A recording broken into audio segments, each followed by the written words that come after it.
সব ব্যাপারে ওসব। আরে তখন কোথায় ছিলেন? 2011 সালে লেকে যখন ফেন্সিং ছিল না, লেকের জলে সাবান দিয়ে চান করা হতো, যখন ওইখানে দুষ্কৃতির রাজ হতো, তখন কোথায় ছিলেন? আমি তো আসার পরে মমতা বন্দ্যোপাধ্যায়ের নির্দেশে আমরা ওই লেকটাকে ভালো করে ঘিরে দিয়েছি, মেনটেন করছি, পেভার ব্লক বসিয়েছি, সুন্দর করে গ্রিনারি মেনটেন করছি।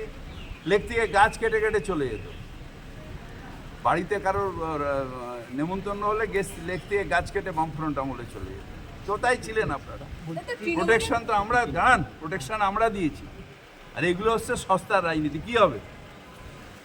ওই এলাকায় জিততে পারবে? কোন এলাকায় জিততে পারবে?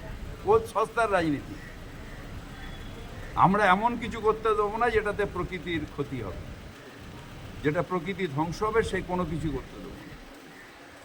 আমরা ওখানে একটা পিচ করছি, ওখানে লেগে ছটা ছটা রকম পিচ আছে, অশোক মলত্রার আছে, সম্বরণ ব্যানার্জির আছে ওপারে, এপারে জিতেন বোসের আছে, অনেক একাডেমি আছে।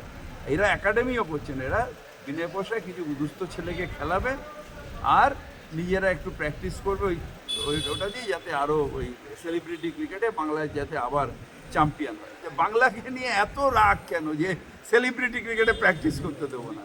বলছি, বাংলার আগের কথা বললেন, প্রধানমন্ত্রী তো আজকে রাজ্যসভায় দাঁড়িয়ে চোখ রাঙিয়ে রীতিমতো বললেন যে অ্যাট্রোসিটি চলছে রাজ্য জুড়ে মহিলাদের অত্যাচার করে। প্রধানমন্ত্রী ও বাবা, হাতরাস ভুলে গেল।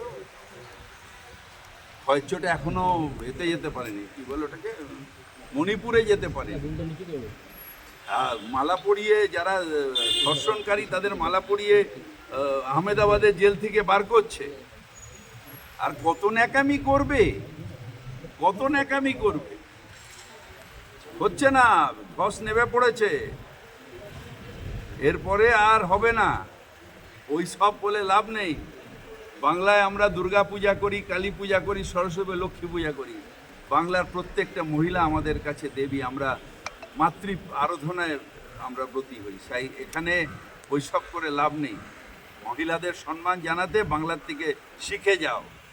রাজ্যপাল তো বলছেন যে